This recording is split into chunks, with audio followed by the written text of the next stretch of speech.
Welcome to The Informant, the podcast that talks about anything and everything. We cover from sports, religion, politics, social, you name it. I'm your host as ever, Doc McLeod. So without any further ado, let's delve right into it.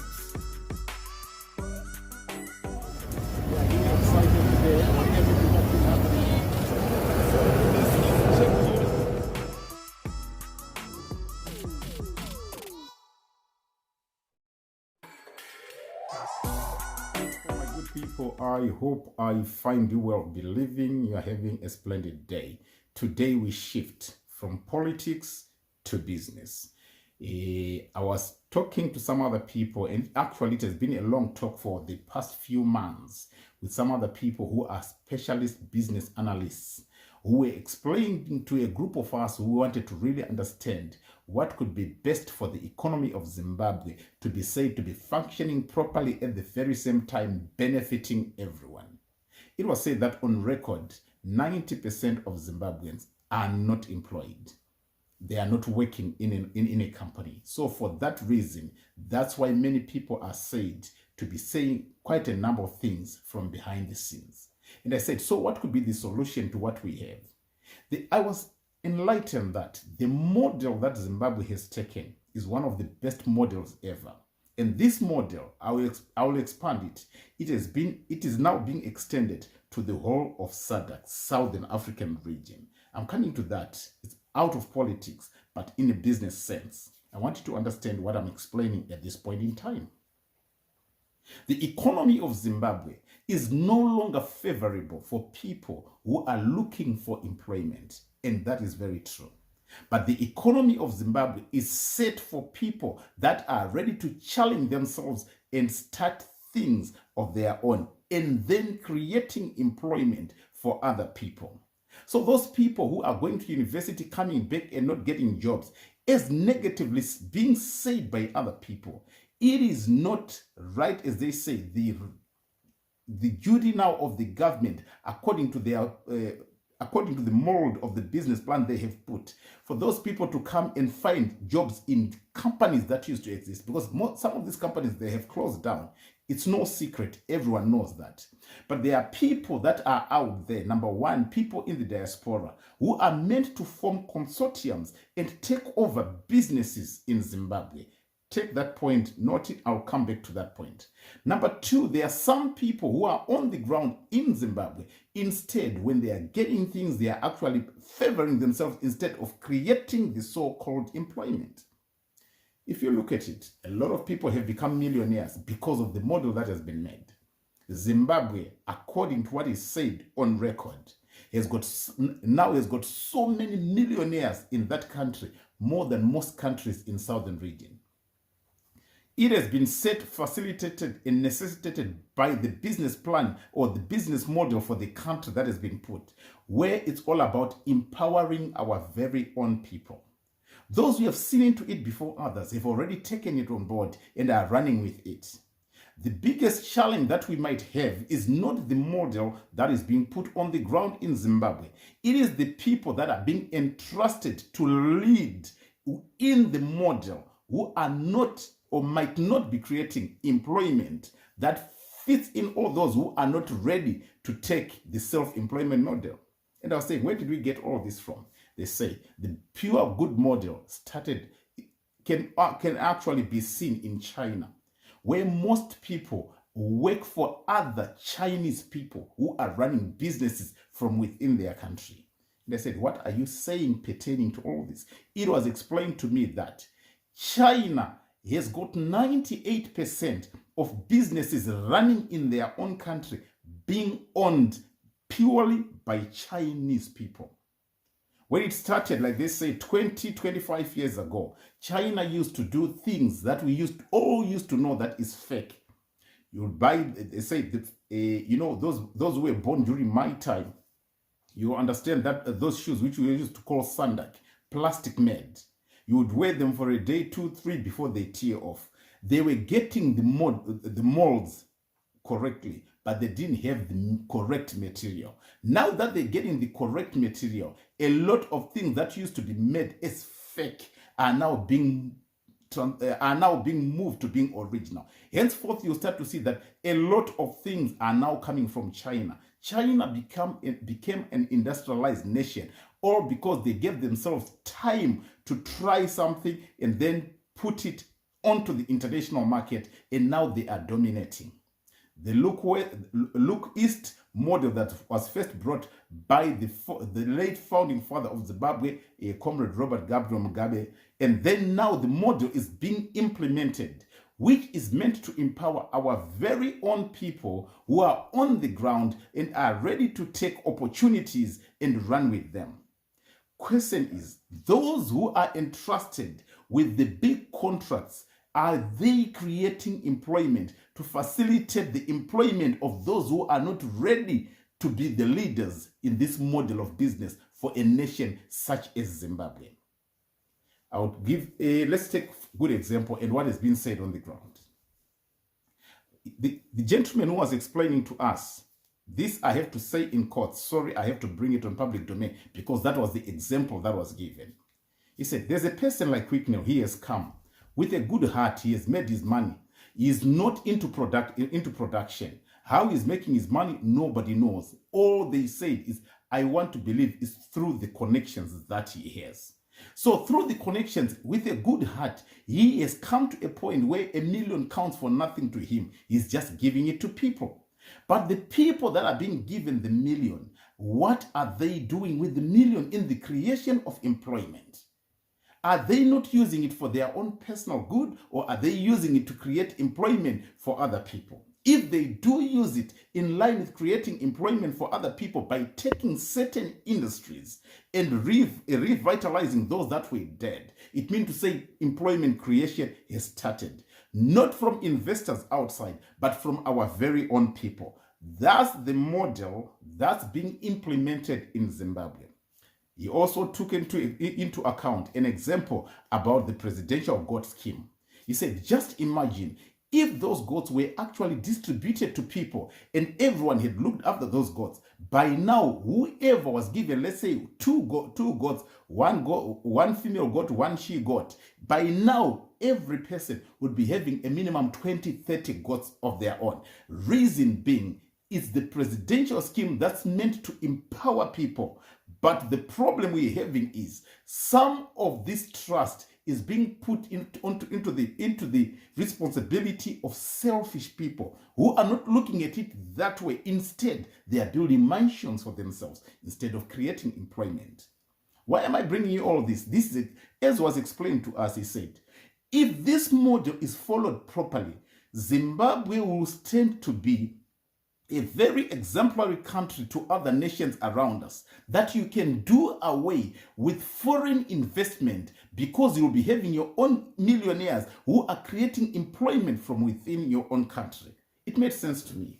I had to sit down, think, and say, right, if the model is right and the implementation is right, the players who are meant to implement and drive the implementation are the ones that are failing us.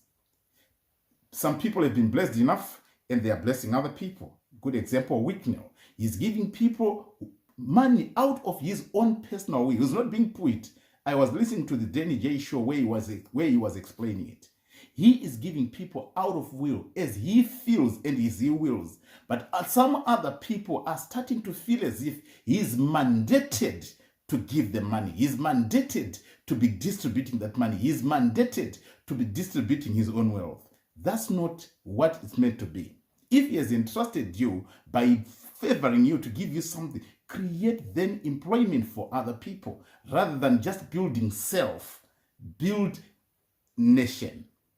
How do you build a nation? You build a nation by creating your own business, which is still going to benefit you as the business owner. You are creating employment for other people. How many people have been given that money who haven't started anything that has benefited other people? Instead, everyone's rushing to build themselves a mansion. So the selfish mentality is what we need to win out from within ourselves and start to look at a bigger picture to say, right, whatever has been trusted, I've been trusted with, I would rather now start to find a business model to follow, implement, and make sure that I become a business person who is employing a minimum 5, 10, 15, 20, 30 people. The minute we start to do that, we are now going to build our own nation. That is what we call economic development. We are challenged as a nation, not because we don't have, but because we have got people who are selfish, who are leading in the plan that is being implemented. And then there's media that is always trying to make it loud as if the model is a failure. It's not a failure, but it's the people that are being put in front to lead. So what do we need to do? We need now to start the economic development of the nation of Zimbabwe. There's people that have been entrusted. Instead of shouting at people, start to knock on their doors. If it means to say you come as a consortium, you can plan to say, okay, good example, let's say Zisco Steel. That company of Zisco Steel can be run by people right in the diaspora who have got their own resources, who can come together and form a consortium. Zimbabweans are everywhere now. In Australia, Canada, United Kingdom, Dubai, they are everywhere. A consortium can be formed that can resuscitate that business. It becomes your business as the investor. You're not a foreign investor. No. As the on-ground investor, you invest in that. By investing into it, you're also now creating employment for those who can't create their own employment. You will see that instead of us continuing to come public and on public domains, talking about 90% of people who are unemployed, instead we'll start to reduce the numbers. These numbers are reducing. Why? Because you stopped being selfish and you've started to improve yourself at the very same time creating employment for those who are not able. It is not every person who's able.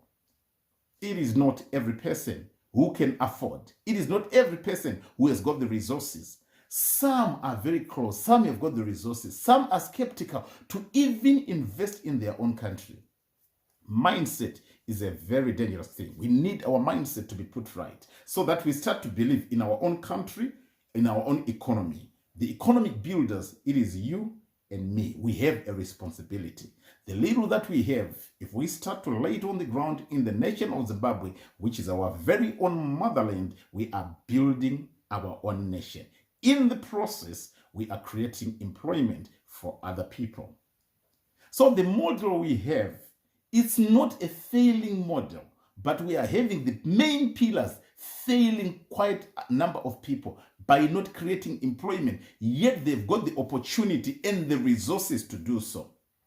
Let me move it a bit on the political side so that you understand what's happening. Zimbabwe has suffered through the sanctions for many years, especially from the 2008 period. People had, up to 2008, people had suffered beyond explanation. But the position we took after that made us to survive without, if not with little assistance from foreign countries. That has made now Zimbabwe to realize that we have to learn to work for ourselves, by ourselves, in our own country, by our own selves. In the process, we build ourselves. Now that model seems to be working. Because financially, as a nation, we are stable. The debts are being eliminated. The debts are being eradicated. And you can see that they are amassing stocks in gold in the nation of Zimbabwe.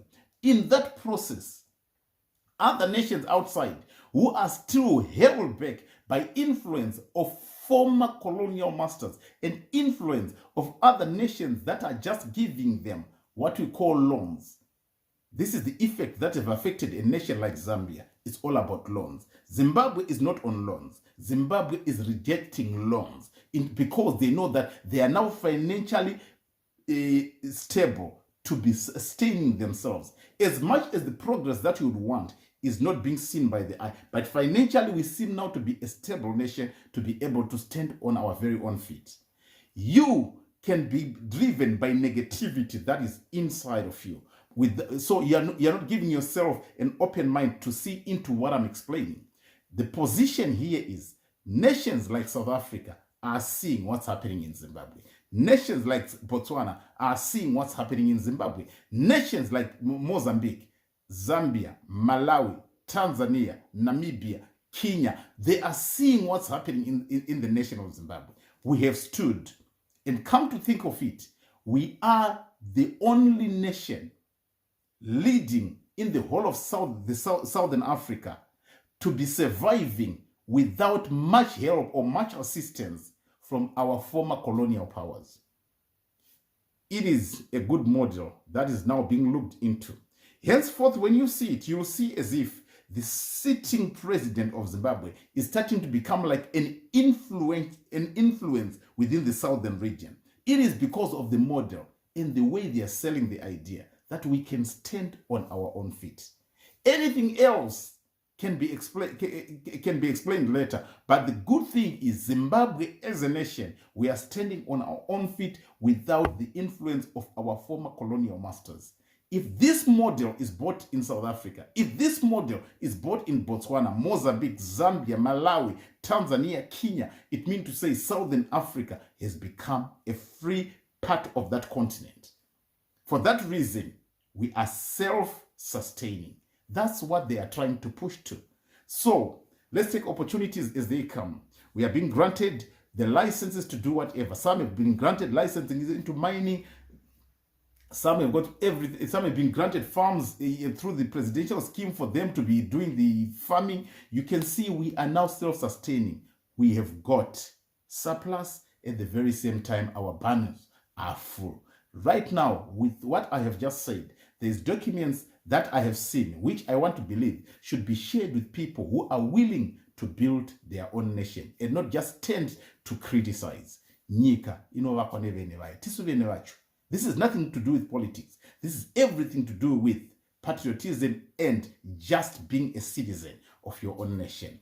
How many years would you want to still continue to be outside of your country?